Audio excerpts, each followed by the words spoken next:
Shalom épouse et Christ, un mot de prière. Père Céleste, bénis ton peuple. Déverse la gloire de ta présence immortelle dans le cœur, Père. Qu'il puisse entrer, Seigneur Dieu, dans l'expression, parole de ta vie originelle. Le temps de l'enlèvement est sur nous, il n'y a plus de temps. Manifeste ta grâce. Dans le nom de Jésus-Christ, bénis ses exposés. Amen. Que Dieu vous bénisse richement, mes frères et sœurs. Nous bénissons Dieu pour sa grâce et son amour. Cet exposé glorieux que nous étudions présentement. Et par sa grâce et sa miséricorde, l'ange du Seigneur est là pour bénir, pour déverser son amour sur votre cœur et votre âme. Ainsi, nous sommes en train de parler de la manifestation de cet esprit d'Élohim. Et c'est très important de comprendre que selon Apocalypse 5, c'est cet esprit a été identifié par Malachie 4 comme étant l'arc-en-ciel de cette couleur. C'est cet esprit, le Dieu surnaturel, et ce qu'il est, qui doit se refléter dans la sémence et ce don de foi que Dieu a mis en vous sur la terre. Parce que vous êtes prédestinés à l'atteindre, une position d'adoption. Et vous êtes élus en lui. Et c'est très important de comprendre ça ainsi. Nous bénissons le nom du Seigneur. Et la Bible nous dit que Jésus était le reflet de la personne de Dieu. Sur cette terre, il était l'image du Dieu invisible, le commencement de la création. Et selon Romains 8, nous sommes prédestinés à atteindre cette image, être à la ressemblance et à l'image du Fils de Dieu surnaturel. Donc refléter sa vie, son caractère, son être. Ce qui est identifié dans le temps de l'adoption comme une manifestation de cette qualité qui sont dans 2 Pierre 1, 4 à 7. Sa divine puissance nous donne tout ce qui contribue à la vie pour joindre dans notre foi la vertu, la connaissance et tout. Ce sont ces choses. Malachie 4 nous dit, non blasphématoire, c'est les choses qui font le véritable serviteur de Christ, de la statue de Christ. Il y a cette qualité, donc cette qualité qui forme le Fils de Dieu, le serviteur de Dieu. Nous sommes censés revenir par la voix des 7 anges qui sont le message Pierre des fêtes, retourner vers nous. Dans la saison de 3e pulse, 7 anges viennent en 63, l'ouverture des 7 sceaux, des mystères cachés avant la fondation du monde, pour pouvoir exprimer dans le temps cette qualité. Ainsi nous bénissons Dieu. La Bible nous dit dans Apocalypse chapitre 4, la Bible nous dit, à partir du verset 2, aussitôt je fus ravi en esprit, Jean représente l'épouse, et il y avait un trône dans le ciel, et sur ce trône était assis, et quelqu'un était assis, et celui qui était assis avait l'aspect d'une pierre de jaspis et de sardoine.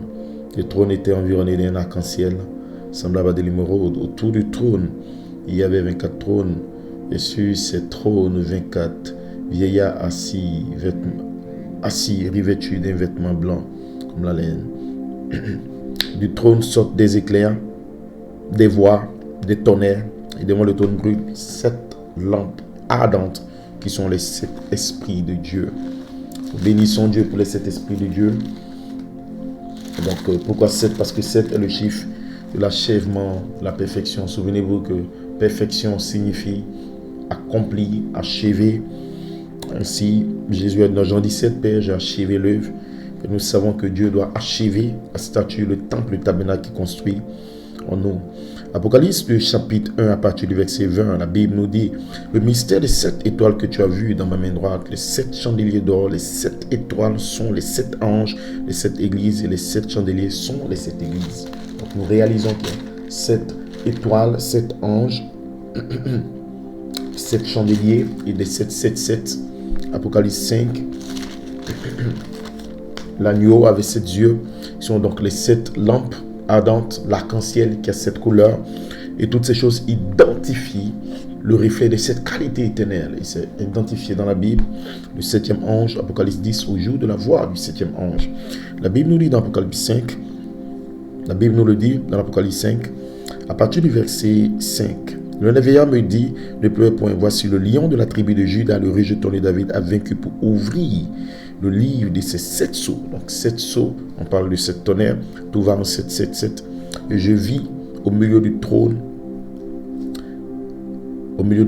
des 4 têtes vivantes et au milieu des vieillards, un agneau qui était là comme immolé. Il avait 7 cornes, qui sont les 7 esprits de Dieu.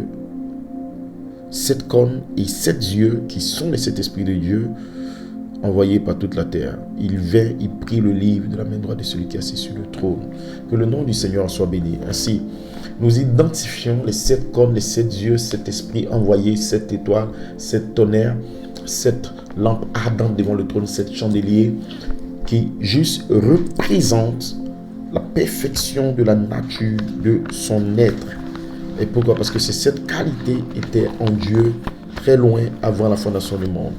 Le grand El Elohim, l'esprit surnaturel qui remplit l'espace et le temps. Nous bénissons Dieu. Un grand prophète est monté dans la sphère très loin avant qu'il y ait un commencement. Jean a dit au commencement, Genèse 1, Dieu créa le ciel et la terre était formée vide. Moïse, Genèse 1, au commencement, Dieu créa le ciel et la terre était informée vide, il y avait les ténèbres. Jean, un prophète, est monté. Au commencement était la parole. Avant même que la terre ne soit faite, la parole était avec Dieu, la parole était Dieu, en elle était la vie. Et cette vie, qui est la seule forme de vie immortelle, éternelle, c'est cette vie qui est reflétée sous la forme de cette qualité que vous trouverez dans 2 Pierre 1. Donc, quand nous parlons de l'agneau qui a 7 yeux, 7 cornes, 7 étoiles, 7 lampes, cet esprit de Dieu envoyé par toute la terre, il est question de l'identification de cette qualité éternelle, le Dieu tout-puissant, qu'il partage avec ses fils, attributs de son être, ceux qui étaient avec lui et en lui, qui viennent de son sperme, son gène, ceux qui sont l'expression de son espèce et de son ADN, donc ceux qui partagent la lignée de sang royal. C'est eux qui ont accès à cela. Pas des autres qu'il a créés, ils n'ont pas accès à cela. Il aime les anges, il les a créés, les glorieux êtres qu'il a créés. Mais il n'a jamais partagé cela. Voilà pourquoi c'est les promesses les plus grandes et les plus précieuses. Précieuses dans le sens que c'est des promesses de participer. Sous ces promesses prêchées par révélation, Dieu garde ses qualités éternelles. Ainsi, dans le temps de l'adoption, c'est seulement ses fils qui seront adoptés. Il y en a plusieurs dans la Bible. Abraham, Isaac, Jacob et Moïse et tout. Les autres sont des fils de Dieu ordinaires. Dieu les aime, ils croient au Seigneur Jésus-Christ, ils croient en Moïse, mais ils n'ont pas le droit légal que ça soit sur le trône. Pourquoi? Parce qu'ils ne font pas partie des fils attributs de son esprit. Et si nous bénissons Dieu, Malachie 4 nous révèle ce grand mystère encore en prenant Hébreux, le chapitre 5 et 6. Hébreux chapitre 5 et 6. Le 8 septembre 1957, qu'est-ce que ça nous avons constaté? Nous avons constaté qu'il était le grand Jéhovah Dieu manifesté en chair. Et nous avons constaté qu'il était non pas un prophète, mais la plénitude de la divinité corporellement. Il était Jéhovah fait chair et le corps, Jésus, lui, a seulement servi de demeure. Donc, l'esprit forme un corps dans Marie et l'esprit entre dans le corps. Jésus était le livre de la rédemption. Il était notre exemple et nous sommes prédestinés à être semblables à lui, son image. Et il était celui qui est venu comme étant le chemin, la vérité et la vie. Et il doit se manifester en nous. Donc nous devons exprimer Jésus-Christ sur la terre. Dans le même sens, le corps parole se formera comme étant cette vertu en vous dans le temps de l'adoption. La puissance de la parole, la puissance de l'esprit. Acte 1:8, vous recevez une puissance. Luc 24, vous recevez une puissance. Cette puissance divine, cette divine puissance qui est la dynamique, dynamus, une puissance inhérente, capable de se reproduire et d'amener des fils à l'existence. Jean 1, tous ceux qui l'ont reçu, il a donné pouvoir, puissance, autorité, la puissance dynamique venant du Logos. Pourquoi? Pour reproduire les qualités de son être. Ainsi, vous l'aurez parce que vous êtes prédestinés. Que le nom du Seigneur soit béni. Ainsi, Malachie 4 nous dit, Dieu habitant dans l'homme, Dieu réconcilié avec l'homme, par l'homme, au moyen de la naissance virginale de son propre Fils, et Jéhovah, l'Esprit, habitait, et Jéhovah, l'Esprit, habitait en lui. Maintenant, comme il se souvient de l'enseignement sur la divinité, nous sommes revenus en arrière, et nous avons vu que Dieu était comme ce grand arc-en-ciel. Ce grand arc-en-ciel. Apocalypse 4, vous verrez que l'arc-en-ciel autour du trône, Dieu était comme ce grand arc-en-ciel. Il y a ce grand arc-en-ciel autour du trône. Et ce grand arc-en-ciel, vous devez traverser cet arc-en-ciel pour accéder au trône. Souvenez-vous qu'Apocalypse 3, le verset 21, la Bible dit, celui qui vaincra je le ferai asseoir sur mon trône et dans mon trône comme j'ai vaincu. Je me suis assis dans le trône de mon Père. Vous devez vaincre, combattre pour la foi, combattre pour mourir, naître dans la foi, mourir et vaincre. Vous devez vaincre cette couleur de l'arc-en-ciel qui sont les 7 esprits. Vaincre cela, prendre cela en possession, vaincre les 7 dieux, 7 voix, 7 tonnerres, 7 trompettes, 7 coupes pour parvenir à quoi? La perfection de l'achèvement de l'être de Dieu en vous. Et vous êtes assis sur le trône pour régner avec lui. Pourquoi? Vous ne pouvez pas régner sans le caractère. L'épouse doit avoir le caractère. Ainsi, le caractère de Dieu en 7 parties est libéré en vous sous la forme d'une sémence, parole, pierre et fête, dévoilée par Malachie 4 dans le temps de la rédemption de l'épouse. Ce grand temps de l'enlèvement qui est sur nous, cette parole, pierre et fête, vient à vous dans une saison parce que votre nom, votre vie, votre nature, votre gène était d'abord en lui. Donc, par le dessein de l'élection qu'il avait en vous, il met un don de foi en vous, comme Moïse, comme Pierre, comme Paul, comme Malachie 4, comme Joseph Coleman. Et par ce don de foi dans votre cœur, la qualité éternelle qu'il a mis à l'intérieur de vous, dans le temps et et commissionné, vous recevez quoi? Les 7 esprits, les 7 coupes, les 7 tonnerres, les 7 voix. Pourquoi? Pas juste pour dire je crois les tonnerres, je suis dans le message. Non, pour la reproduction. Dieu veut produire maintenant, former maintenant. Souvenez-vous que quand il était cet esprit, dans sa grande divinité, déité, il a produit un corps. Et Malachie 4 nous révèle ce secret parce qu'il est important dans le temps de l'adoption. Et voilà pourquoi l'épouse doit être adoptée. L'épouse doit avoir cette voix vivante. Voilà pourquoi nous avons la pyramide et à ses enseignements sur la statue de l'homme parfait, sur toutes ces choses. Et voilà pourquoi, sans ces vertus, vous ne pouvez pas connaître Dieu dans une dimension comme l'épouse doit le connaître. Vous pouvez juste connaître intellectuellement sauvé. Plusieurs viendront en Matthieu 25, entreront des brebis des boucs, ils ont donné de l'eau et tout. Ils ne connaissent pas Dieu dans l'intimité de son être. À la fin du 7e psaume, vous saurez quoi? Qui est Dieu? Comment il vit sa nature, son être? Pourquoi? Vous serez un avec lui. Et vous participerez à la gloire originelle au trône. C'est votre saison. Vous devez l'avoir. Les mystères sont révélés, les sceaux sont brisés, le livre est ouvert. C'est pour nous, cela a été relâché par cet ange, le Seigneur lui-même, l'ange puissant. Il a été dit à Jean, va avec l'ange, prends le livre. Et pourquoi? Parce que dans ce livre, il y avait quoi? L'arc-en-ciel qui était autour de la tête est descendu. Il a rougi comme un lion. Et le livre, là, c'est la théophanie. Et d'où vient le livre? D'où vient le livre de la rédemption? C'est qui est la théophanie parole. Pas un livre naturel, pas un livre de la Bible. Non, la théophanie parole, c'est une personne, c'est un être. Non, c'est un livre homme. Va vers l'ange. Prends le message de l'ange. Médite le prix et tout. Mais comme tu es prédestiné, tu auras accès au livre. Je viens dans le rouleau du livre. Jésus n'est pas venu avec des livres. Non, c'est son être, sa vie, sa personne. Il dévoile cela sous la forme d'une vie. C'est qui est un livre de vie manifesté au temps présent. Ainsi, nous bénissons le nom du Seigneur. Malachie 4 nous dit, à la citation 56, question Hébreux chapitre 5 et 6, il dit maintenant, combien se souviennent de l'enseignement sur la divinité? Nous sommes revenus en arrière et nous avons vu que Dieu était comme ce grand arc-en-ciel et tous les aspects de l'esprit, comment il était. Puis, le Logos est sorti de Dieu, ce qui est devenu la théophanie. Et celle-ci était sous la forme d'un homme. Moïse, dans le creux du rocher, l'a vu passer. Ensuite, cette théophanie a été faite pleinement chair humaine, Christ. Cette théophanie est devenue Christ.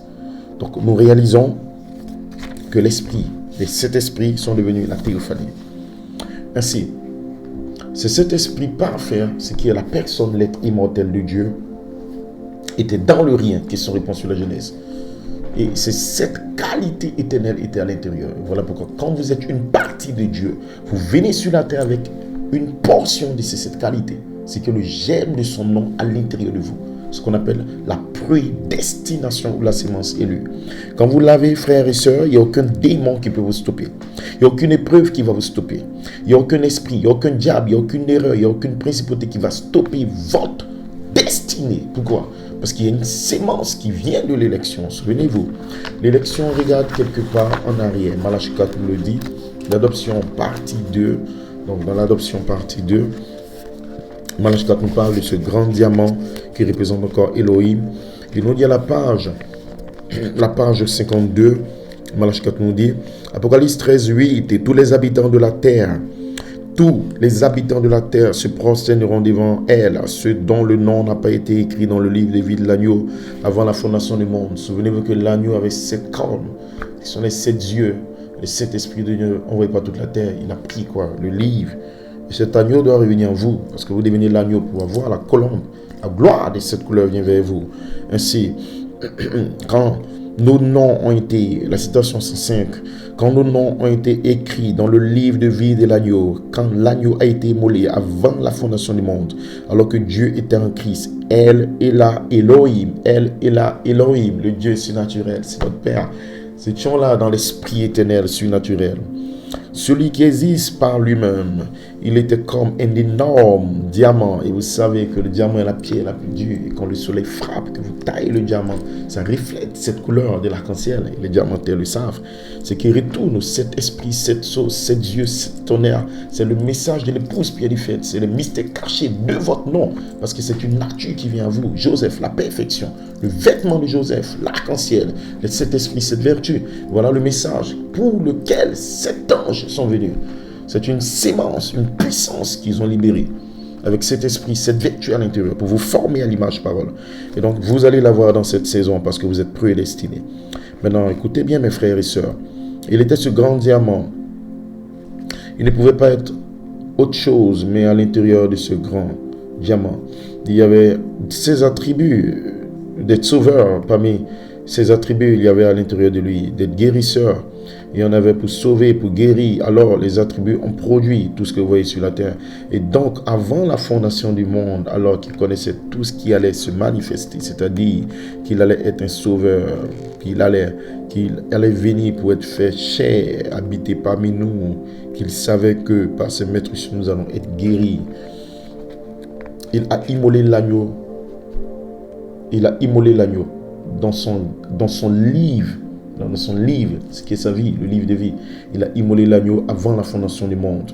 Et il a écrit votre nom dans ce livre. Écrit ici, ce n'est pas écrit naturellement. Il a exprimé, c'est-à-dire qu'il a mis une expression de votre vie dans cette vie, cette théophanie parole.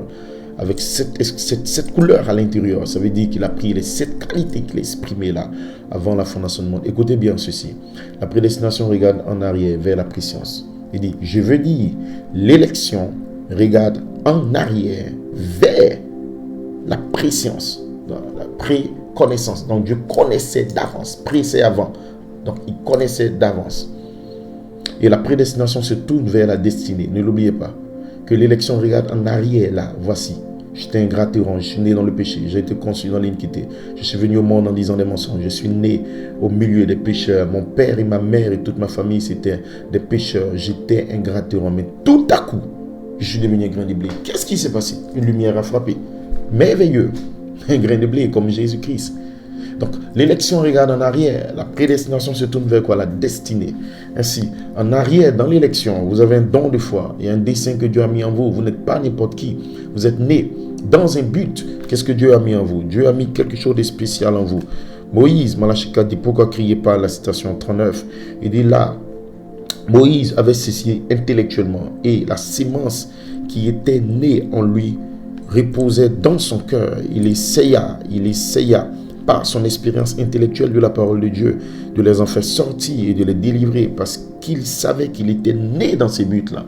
Vous essayez, vous partez aux réunions, vous priez, vous essayez et plusieurs tombent, ça ne va pas, pasteur, mais c'est parce que vous êtes né pour être adopté, vous êtes né pour être scellé, vous êtes né pour être rempli, vous êtes né pour avoir les 7 vertus, vous êtes né pour vivre dans la sainteté, vous êtes né pour pardonner, donc vous essayez. Même quand Moïse est tombé, Dieu n'a pas stoppé le grand plan qu'il avait. Vos erreurs ne stopperont pas Dieu, vos faiblesses ne stopperont pas Dieu, vos manquements ne stopperont pas Dieu. Je ne peux pas, je n'arrive pas, j'ai chuté, j'ai des erreurs. Non, mes frères et sœurs, Dieu a placé une sémence dans son élection et par sa préscience. Et Dieu tient, Dieu veille, Dieu travaille jour et nuit sans repos afin que la prédestination s'accomplisse en vous dans votre destinée. Il n'y a pas assez de démons dans l'univers, il n'y a pas assez de péché dans ta vie pour stopper le dessein éternel qu'il a fait pour toi. N'aie pas peur, n'aie pas de crainte. Abandonne-toi, même quand tu fais des erreurs. Lève-toi comme un fils. Continue à combattre. Hier, tu es tombé. Lève-toi comme un fils. Par la foi, il m'a pardonné. Par la foi, je suis libéré. Par la foi, je vais y arriver. Par la foi, mon nom est dans le livre. Par la foi, je dois être scellé. Par la foi, je serai guéri. La puissance de la sémence dans ton cœur va se frayer un chemin et l'onction et la commission viendra sur toi. Et Moïse était oint et commissionné et Moïse a essayé et Moïse a essayé et Moïse a fui. Mais un jour, ce grand Melchisédek, cette grande colonne de feu, je suis descendu Moïse, je suis le Dieu d'Abraham, d'Isaac et de Jacob. Il te dira, je suis le Dieu de Joseph. Je suis le Dieu de Joseph, je suis le Dieu de Jacob, je suis le Dieu de Malachie 4, je suis descendu vers toi maintenant. Tu as essayé, mais maintenant la lumière frappe sur ta sémence et l'amène à une manifestation. Il aura une manifestation des qualités éternelles que Dieu a mis dans votre germe. Ça ne dépend pas d'un homme de Dieu de tel. Dieu a conçu, appelé, prédestiné des dons d'amour. Et Kentucky Ministère Ephésiens 4 pour apporter la parole et lui descendra comme étant une lumière. Malachie 4 dans le 7e se dit, ne dites même pas merci à un homme. Et aujourd'hui, stupidement, ça suit tel, non tel pasteur, c'est mon ceci, ça glorifie. Donc, oubliez cela. Il est question de qualité, de gène qu'il a mis en vous. Et Dieu a prédestiné des dons d'amour descendant dans le temps. C'est aussi des gènes sémences. Ils savent le plan, ils connaissent le plan de la rédemption. Ils savent ce que dit, ce que parle, où conduit, quelle est la vision, quel est le plan. Pas pour être membre de l'église, pour glorifier une photo de la colonne de feu. On n'a pas besoin de la photo de cela. On a besoin de l'être, la vie. Au commencement était la parole, en elle était la vie. Si vous avez la photo de la colonne de feu, c'est bien. Mais où est la vie de la colonne de feu qui est dans cette lumière? Psaume 104, la Bible dit qu'il habite une lumière inaccessible que nul ne peut voir. Satan a vu la colonne de feu, il n'a jamais vu Dieu. Dieu est esprit, Dieu c'est cet esprit, cette couleur. Il ne connaît pas Dieu, il ne sait pas qui est Dieu, il n'a vu que le corps. Vous me voyez mon corps, mais ce n'est pas moi. Frère Branham dit, vous ne m'avez jamais vu, vous ne m'avez jamais vu. Tu ne m'as jamais vu. Tu vois seulement un corps. Le corps de Dieu n'est pas encore Dieu. Il y a une vie. La vie a été manifestée, nous l'avons vu. Donc la vie manifeste le corps, mais la vie est à l'intérieur. Ainsi, la vie peut aller d'un corps à un autre. Mais ça reste le même Dieu, une seule fois, un seul baptême, un seul Dieu éternel, mais plusieurs corps. Ainsi, le corps n'identifie pas, non, le corps est juste le vêtement, mais la vie est à l'intérieur. Il ne change jamais de nature, sa vie ne change jamais. C'est la même vie et la seule forme de vie, mais dans plusieurs membres du corps. Un seul Dieu, une seule foi, un seul baptême, une seule nature divine. Ce seul tonnerre qui tourne, la charité, c'est dans les vertus en vous. Ainsi, ce don de foi, cette qualité est dans les fils et les filles de Dieu. Et qu'est-ce qu'ils ont? Cette qualité est mise là dans leur cœur parce qu'ils savaient qu'il était né dans un but, ils savaient. Et après le temps que les Écritures avaient mentionné, que cela faisait 400 ans. Alors, qu'est-ce que Dieu a fait? Dieu est descendu. Malachie nous dit, pourquoi crier parle? Il nous donne ce grand secret. Pourquoi crier parle? Citation 40. De même, nous savons maintenant, comme il me l'a demandé un homme, il y a quelques instants, ce qui en est de sa venue. La venue est de l'enlèvement. Nous savons que nous avons vécu le temps qui nous a été attribué. Le temps est terminé. Nous sommes en 2023. Là, il le dit en 63. Mes frères et sœurs, mais plus de 60 ans, 70 ans, on ne sait pas. Le temps est terminé, il n'y a plus de temps. Nous savons que nous avons vécu le temps qui nous était attribué. Le temps de l'enlèvement est proche. Plus de 40 ans sont passés, une génération. Nous sommes dans le temps de l'enlèvement. Et qu'est-ce qui marque le temps de l'enlèvement? La puissance de l'enlèvement doit descendre. Tout le monde dit, je vais être enlevé, je serai enlevé. Non. La prédication de l'enlèvement, seulement l'épouse élue, les attributs, les gènes de Dieu seront dans cet enlèvement. Et s'ils ont un gène, ils ont un attribut, qu'est-ce qui doit se passer? Ils vont aller d'abord dans l'enlèvement. Pourquoi? Pas une régénération. L'enlèvement commence depuis là, l'intérieur. Ces hommes qui seront enlevés, ce n'est pas juste des gens qui ont débouché des bandes. Écoutez très bien le prophète. Nous savons que nous avons vécu le temps attribué. Le temps de l'enlèvement est proche. Nous recherchons quoi? Une foi de l'enlèvement. Donc quand vous êtes dans le temps de l'enlèvement, il doit y avoir une foi de l'enlèvement. Jésus l'avait. Quelle était cette foi? Combattre pour la foi. C'était un être. C'était une image. Statut de l'homme parfait. Quand ce tête est achevé, avec cette qualité en lui, c'est l'église de Dieu qui va dans l'enlèvement. Et si avant l'enlèvement, il faut la résurrection des morts, cette épouse doit atteindre la perfection, statut de l'homme parfait, pour provoquer la résurrection et nous partons dans l'enlèvement. Donc Dieu doit descendre dans une certaine manifestation pour ramener l'enlèvement. Pas juste, je serai enlevé, je serai enlevé. Non, frères et sœurs, c'est une puissance qui vous oint et qui vous commissionne et qui rentre dans le germe et la qualité que Dieu a mis en vous. Être dans une église ne veut rien dire. Tu peux être aux États-Unis, en Allemagne, partout où tu es et tout. S'il n'y a pas cette qualité, ce don, tu ne seras jamais dans l'enlèvement. Tu n'auras pas le corps jeune, tu n'auras pas le rajeunissement. Ainsi, la foi est une assurance. Prêché en 1951, le 8 mai 1951, la citation 34, Malachie 4 dit, et les hommes sont régénérés. Ce sont des personnes nouvelles, scellées dans le royaume de Dieu par le Saint-Esprit. La vie de Christ s'empresse en eux. Toutes leurs beuveries et leurs habitudes immorales et tout sont expulsées hors d'eux.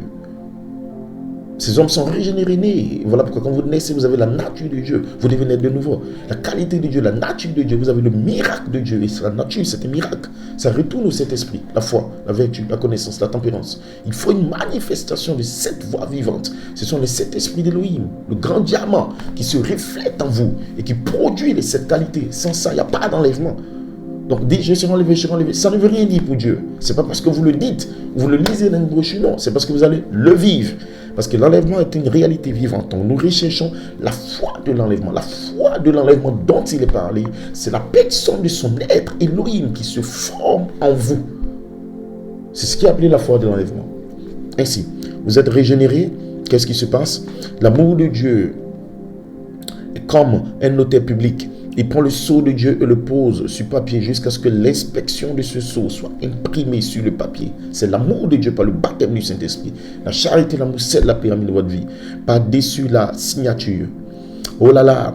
Et quand Christ signe votre nom dans le livre de vie et le Saint-Esprit l'imprime là-dessus. Donc si Dieu avait mis votre nom dans le livre de vie, le Saint-Esprit doit venir une impression marquée, une image. Tout le monde peut le voir. Manifesté en vous. Oh my God, ce glorieux nom, au point que la vie de Christ est formée en vous. Une vie de Christ. Quelle était la vie de Christ? La vie de la foi, la vie de la vertu, la vie de la connaissance, son image, son être, sa personne, son caractère. Il ne parle pas des brochures parlant de Christ. Il ne parle pas de la Bible parlant de Christ. Au commencement était le Logos, la parole. En elle était la vie à tous ceux qui l'ont reçu, qui croient en son nom. Elle a donné pouvoir dans la vie de Christ qui est imprimée, qui est libérée, qui est manifestée en vous. Cette même vie doit revenir. Ainsi, Malachie 4 nous dit, oh, c'est glorieux, merveilleux. Le Saint-Esprit l'imprime là-dessus, au point que la vie de Christ est formée en vous. Et il devient une déité, un fils de Dieu, une déité, une puissance. Les hommes et les femmes sont des fils de Dieu et des fils de Dieu. Ce que nous serons n'a pas encore été manifesté, mais nous savons que nous serons semblables à lui. Âme changée, adoptée spirituellement. Et quand nous le verrons, ce qui est mortel va revêtir l'immortalité. Pas de dire je serai jeune, je suis adopté, j'aurai des yeux bleus. Non. La vie de Christ est formée en vous. Vous reflétez Dieu. Vous marchez comme une déité sur la terre. Et la vie à l'intérieur réclame le corps de résurrection. Vous n'avez pas besoin même d'en parler, de le dire. Il n'y a aucun souci. Si c'est en vous, cela va réclamer le corps. Et bien, nous aurons un autre corps. Écoutez, nous aurons un autre corps, comme son propre corps glorieux. Si quelqu'un peut dire, je suis dans le million, mais je appartiens à l'homme. Non. Tu dois avoir un autre corps, une autre vie qui vient, qui est exprimée, imprimée par le Saint-Esprit. La vie de Christ formée. Une déité, l'adoption, la perfection, la place en Christ, la manifestation de cette voix vivante. Ensuite, qu'est-ce que nous aurons? Ce que nous serons n'a pas encore été manifesté. Pourquoi? Parce que nous aurons ensuite un autre corps. Un corps glorieux comme son propre corps. Nous attendons notre parfaite rédemption. Donc, nous avons la partielle. Citation 35, Malachie 2. Nos corps soupirent et nous avons un héritage. Et nous sommes maintenant des enfants de Dieu, héritiers dans le royaume de Dieu, rois et sacrificateurs de Dieu, offrant un sacrifice spirituel. Frères et sœurs, quelle bénédiction, quelle bénédiction. Ainsi, vous êtes élus avant la fondation du monde. Le temps de l'enlèvement est là, le temps de l'adoption est là. Nous recherchons quoi? La foi de l'enlèvement, capable de changer ces corps dans lesquels nous vivons. Donc, cette foi de l'enlèvement, qu'est-ce que c'est? C'est la vie de Christ qui vient par le don, la qualité qui est en vous, qui sera oint par une lumière qui flash. Formez la vie de Christ. Ajoutez cette vertu, l'image, parole. Chaque jour de votre vie, vous devez soupirer tout ça. Parce que vous avez un don, une qualité éternelle, un don de foi. Dieu va déverser dans ce don glorieux baptême avec les vertus. Voilà la pensée de l'épouse, voilà la vision de l'épouse, voilà ce qu'elle cherche. Elle est prédestinée à quoi? À recevoir une force. Malachie 4 nous dit, puisse la force, on ne parle pas de brochure, on ne parle pas d'expliquer des choses. Nous prêchons, c'est vrai, nous exposons, c'est vrai. Mais quand vous rentrez dans le travail d'âme et que le baptême vient, cela forme cette tête. Et cette force capable de changer, c'est cette tête intérieure. Quand cette tête est achevée, c'est lui qui détient la force. C'est Elohim même qui se forme en vous. Nous recherchons la foi de l'enlèvement qui puisse rassembler l'Église et lui donner la force surnaturelle, capable de changer ce corps dans lequel nous vivons. Et lorsque nous voyons un Dieu qui peut enlever la mort et des gens qui sont étendus sur le plancher au cou, les ramener à la vie et présenter nous, quand nous voyons un Dieu qui peut prendre un homme rangé par le cancer, qui ne soit plus que l'homme de lui-même, le relever et faire de lui un homme fort dans la santé, cela devait nous donner la foi de l'enlèvement. Lorsque cette lumière brille du ciel et que la trompette brillera du ciel et que la trompette sonnera, le corps de Christ sera rapidement rassemblé et changé en un instant, un clin d'œil, ils seront enlevés dans les cieux. Ainsi, frères et sœurs, voilà le temps de l'adoption, la manifestation. Ainsi, le grand diamant vient pourquoi? Parce qu'il y a un temps où Dieu veut traiter avec la qualité le don qui est élu et qui est prédestiné pour atteindre quoi? La position glorieuse, l'adoption, la perfection, la place en Christ. Et bientôt, la trompette sonnera. Qu'est-ce qui se passera? Le corps sera rassemblé, changeant en un instant, un clin d'œil. Et nous quitterons cette terre. Je crois que chacun de vous sera dans ce glorieux enlèvement. Il n'y a rien contre Joseph, la sémence, le don de foi, la qualité en vous. God bless you.